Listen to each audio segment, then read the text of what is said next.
a democracy means that you have a say in how things are run.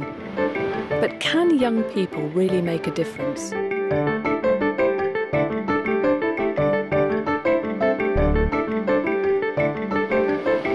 This is Hodan's story. The war in Somalia separated many families. Hodan Adawi was a small child when her parents walked with her from Somalia to Ethiopia. Hodan was put on a plane with one of her brothers and a sister and sent to London. Her parents hoped they would find safety, education, and a chance of a better life. I came to England when I was 7 years old, and the time before that I lived in Somalia. It was lovely, it was nice before the war began.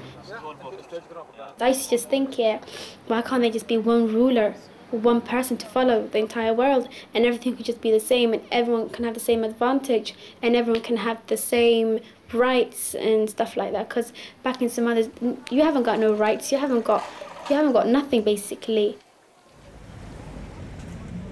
After Hodan had been in London for some time without a proper home or schooling, relatives suggested she might move to Bristol, where there is a small Somalian community. At City Academy, Hodan met Paulette North. She arrived in the school and said she needed a place here. And it was a very difficult time for the school because we were oversubscribed. And she told me about other students that were in her hostel that had not been to school for months. Paulette helped organise a class for the local refugee children. They come here to get at life. Do you understand? Most people haven't got a life from where they came from, because of war, maybe because of they can't speak out, they have no rights. There's a lot of reasons. People don't just pack their bags, leave their families behind, leave their lives behind, just to come to a foreign country. Like, so you have to start everything over again, and people don't really choose that. They do that because they have no choice. As her mother and father couldn't come to England, Hodan was forced to act as a parent to her younger brother. Paulette remembers how difficult this sometimes was for Hodan. There were times when Hodan would come to us and we could tell that she was very down, and we would give her a cuddle and say, "What's up?"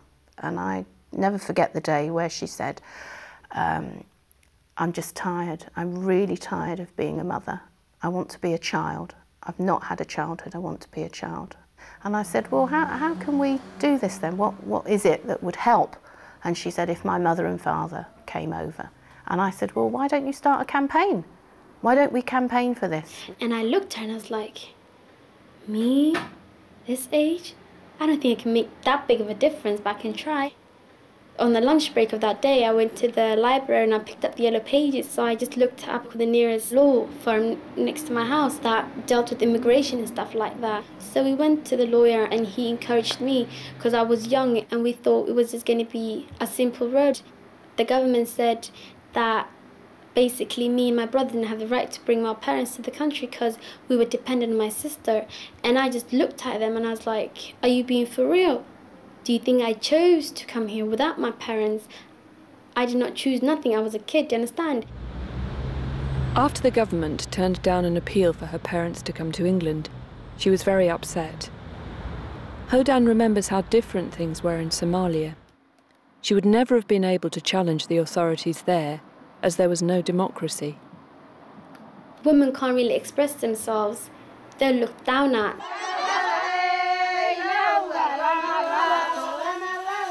They can't go out and say, "We need more, we need more schools, we need more this and that." They might get shot because they're not following either the religion or the rules that men set out.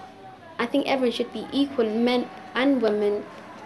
I'm sure if a group of young people was taken from here and put in a country, any country around the world, where there was no power, there was no law, there was nothing, and they were not in control, they did not feel safe, I'm sure each one of them would run to the nearest airport and get on an airplane to get back here. And when they got back here, they would kiss the floor. They'd be like, "Oh my God, I am voting every year. I am doing what I want. I'm going to make a change." Do you understand? A lot of young people might think because they're young and because they haven't got no experience that they cannot make a difference, but that is not true. Hodan continued to fight her campaign with press interviews, MP debates, asylum group talks and TV interviews. Her case went to court 3 times before she finally won. And when I succeeded in it, it felt like I won $1 million, do you understand? It felt like I'd proven the government wrong. I proved all the people that thought I couldn't make no difference. I was just like some young person talking. Everybody that heard her story just felt that she was such an amazing person to have actually managed to come over here to set up a home, to look after her brother, and then to begin her political campaign to bring her parents over, as well as learning the English language and keeping on with her studies and making friends as well. I think we're all equal wherever we are, under what power we're in. Everyone's got 2 eyes. People might have different colours, but it's okay, different hair textures and everything else. By the end of the day, we're human beings. We're all the same, we're all equal. We should be treated equal. We should not be treated differently because of our skin tone or because of our backgrounds. That is just not right. I do not agree with that. Because you got the advantage of being born in England and have a British passport doesn't mean you're better than me because I'm from Somalia and I haven't got no passport. Do you understand? I will get the passport one day, but still, do you understand? We're all equal.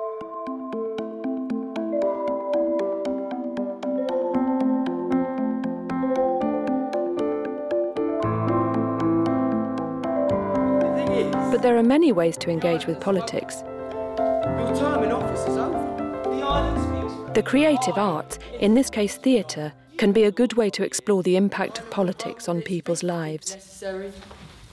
Boys, you'll crumple the threads. The island has outgrown you. This play explores aspects of modern society and citizenship. Hunky-dory, Sam. And you? Equally and so. Lucy is a play about the because you deserve it, because you're worth it society. So everyone wants the instant joy and instant gratification without having to put in the work first. Sorry, you're coming. Sorry. I like to make comments on society and the way that society reacts to certain things. I can barely walk. I think theatre is an incredibly useful medium because it means that you can create a very, very concise message. If my people want more food, then more food will be provided. Think of them in quarantine. I think the wonderful thing about working with the National Youth Theatre is the amount of energy that they have. And if you can use that amount of energy to start creating a message, arguing, debating, coming up with something that's very fiery, that's got a lot of potency, then that's a wonderful age group to start using for that. I believe that as youth, we look up to the older generations because we're supposed to learn from them. And if youth are constantly getting victimised and labelled as, you know, oh, you're whatless, you're nothing to us. You're a hoodied youth. Yeah, you're a hoodied youth. We're always going to come down with that stereotype, which means certain youths will live up to that label, and they're going to think, oh, forget it, I'm not going to bother to vote them. But why would you do that? Why not then vote? You know, didn't women fight for women to vote? Isn't it important to just be able to care where you want to be in society in a way? Just to care what's happening, to care who's in, care whether it's going to be the Conservatives or the Labours, who's going to be making the decisions of how you're going to live your life? I think it's important not to try and reach people in an overtly political way, not try and reach young people in an overtly political way, otherwise you feel like you're trying to be sold something. Yeah. But if it's done in a way so as you engage them first and then remind them that all you're talking about is modern society and politics, then maybe we'll change the opinion that politics is boring and it just doesn't affect us. Sorry, you're coming. Sorry. I think one of the things that's very exciting about this generation is how much they talk. It's a generation that is very much engaged with conversation and trying to understand each other. We're the generation that sort of talk about how we feel rather than what we think. If you're trying to emotionally engage with one person, it helps your understanding of a mentality and therefore a society or community. Then you're in the sphere of politics. Politics is there in each individual representative of society.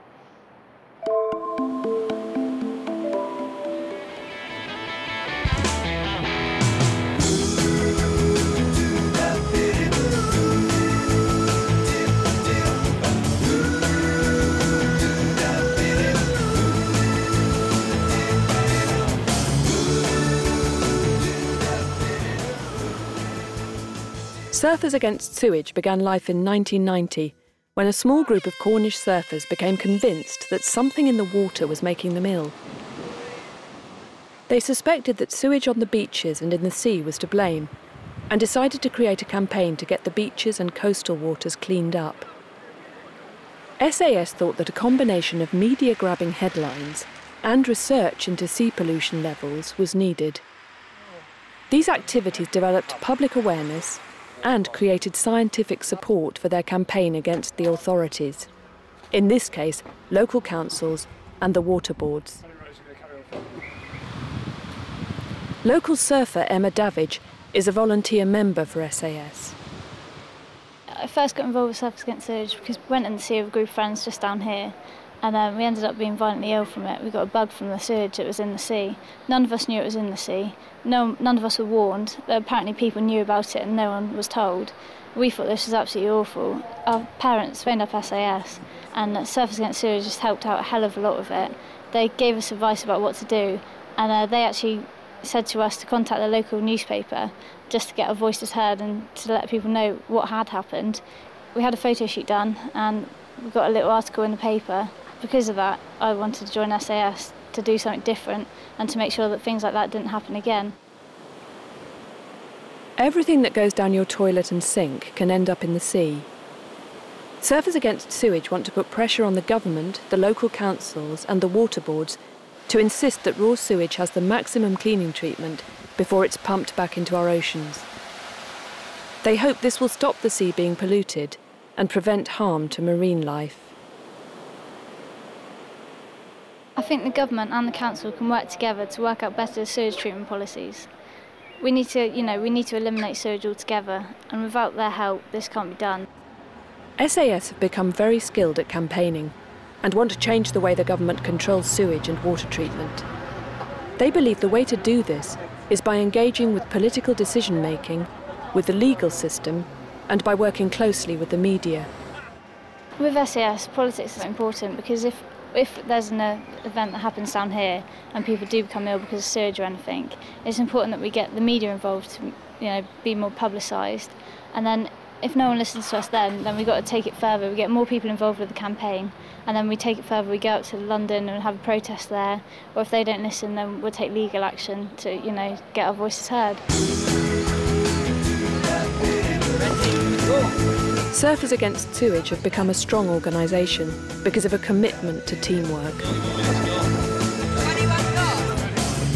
You've got to work together and be cooperative. I think young people do, have a lot of power because it's going to be our world that we grow up in. We're going to make a difference. We've got to stand up for what we want the future to be like in years to come. If anyone feels passionate about something and they really put their minds to it and work together as a team, then you can change the world and you can make a difference.